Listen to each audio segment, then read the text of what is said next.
Hey, what's up, everybody? Welcome back to another Arcaea reaction. Today we have Corruption by 3R2. Apparently this song is kind of to do with one of the characters having to placate somebody and is not happy with the restrictions they are forced to live under in that moment. That was just a little bit of background I got from Voltage, who was the one who requested this. And really, aside from that, it's an Arcaea song, so I'm expecting kind of the usual fare when it comes to these. I know what to roughly expect out of rhythm games these days, but at the same time, I am always consistently saying that and being thrown curveballs. So I don't know what's going to happen, and I'm not going to act like I do, and I'm just going to listen to this. So without further ado, let's go.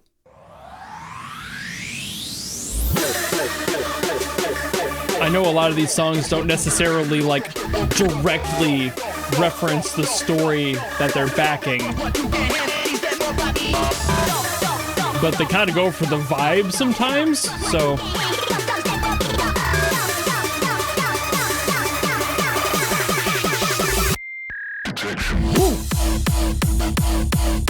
oh, okay. Little break. That is an amazing kick balance. That's got some pump to it. It's a very clubby kick.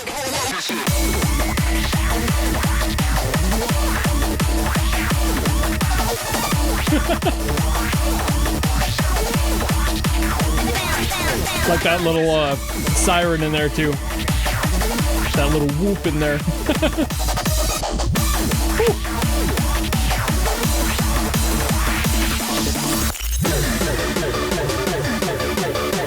I mean, I don't think I've heard anything from 3R2 before.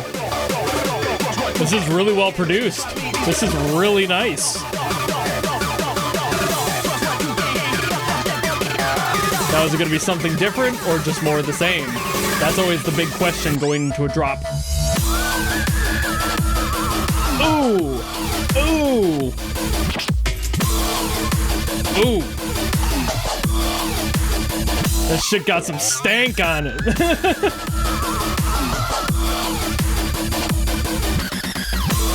the hell was that?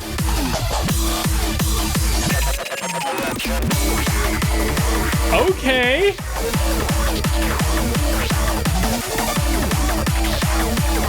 3R2's got some creativity points from me.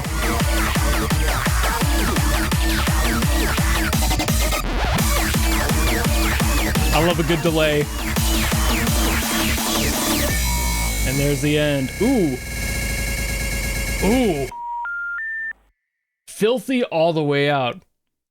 Well, that boo-doo-doo, we're sorry. Please hang up and try again at the end of that song. I was kind of expecting to hear the voice, but nope, it was just a little sound. I think this is probably one of the most creative tracks I've heard in this genre specifically in a while. There was a bunch going on, obviously. There's almost always a lot of stuff going on in this genre. It's just part of the characteristics of it. But this one had a lot of original stuff going on. Obviously, a lot of other stuff that was just kind of par for the course in this genre. But then, like, actually unique little breaks and like cutaway stuff, and that's nice, you know? It's nice to hear some creative approaches to these songs when you're just so used to hearing a lot of the same thing and playing it safe in a lot of regards. But this one definitely did have those moments while also playing with some weird stuff, not being afraid to play with it a little bit and add some different rhythmic changes in there. That's always fun, and just adding these different sounds, not something from a sample pack somewhere, not something somebody else released for them to add into their set or whatever it happens to be. That happens all the time. But for this, it's like, oh, you're actually trying to add new qualities to this. And that's just so uncommon to me. And that's kind of disappointing. That's why I was so happy when I heard it, that like, that sort of thing, that rhythm isn't necessarily there, but the samples that they were were using, that synth that they just cranked on that, oh, what a sick choice. It sounded fantastic in the mix, and it's just like, you know, again, you hear these sorts of things all the time. Those specific rhythmic breaks aren't what make it unique. It's the character they put into it. The producer chooses to do certain things, and this is one of the most original ways to do that I've heard in quite a minute. It's that 100% awareness of their abilities and their available assets, not just picking something from a preset pack. Like I said, that's just, again, awareness. Choosing to take that time to design your own sound, your own break, and have fun with that option. Because so many people will just take something standard and plop it in there, but it takes an artist to listen to something and go, oh, I know what I can do here. Let me cook for a second. And then they come out with something like that, yeah, in the long run and the bigger picture might sound very basic, but what makes it unique isn't the fact that it's just a little different. It's the fact that they saw that opportunity and they fucking took it. That's why I'm so happy and impressed with this, because I've been so disappointed with so many songs in this exact genre of EDM just picking the safest possible options, not playing around with those choices, and honestly sounding kind of cookie cutter as a result. This, while again definitely having a little bit of that cookie cutter to it, isn't exclusively that, which all of them tend to be, so it's really fucking nice to hear it. And just again, like I mentioned during the reaction, just an overall really well produced song. You can tell that this producer knows what they're doing, knows exactly what frequencies they want to highlight and which ones they want to tuck behind the scenes,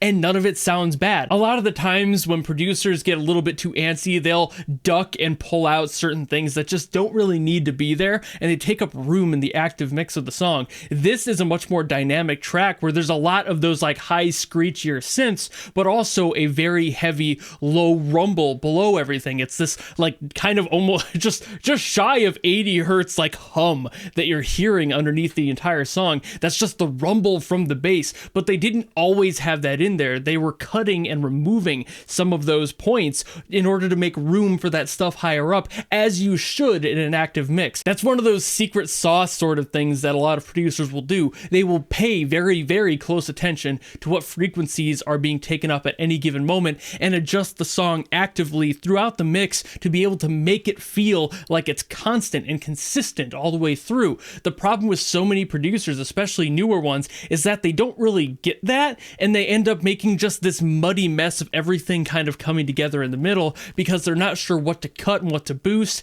and you have to be careful about it. But what makes songs like this so clear and so much fun to listen to is that they're not just picking one overall, and they're actively changing stuff throughout in order to make room for other aspects. To be fair, there is also the potential that this song just lands in a window, it's a very small window, where you just pick a mix and you do the overall mix and it sounds great all the way through. But when you're dynamically mixing and you're being more careful about it, it's more likely to get a result like this. There are definitely songs out there that just kind of use all of the right synthetic sounds that just work together, and that could be what's happening here, but I choose to believe that this producer is doing the more dynamic processing of going through the song and choosing when and where to adjust for those frequencies to make things balance out a little bit more. But it is very possible that they're just really good at doing the mastering pass and everything is just mixed once. It kind of is a hit or miss with that, and again, I wouldn't know unless they told me. So at the end of the day, I can really only assume, but I'd prefer to believe that they're actively dynamically processing, and that's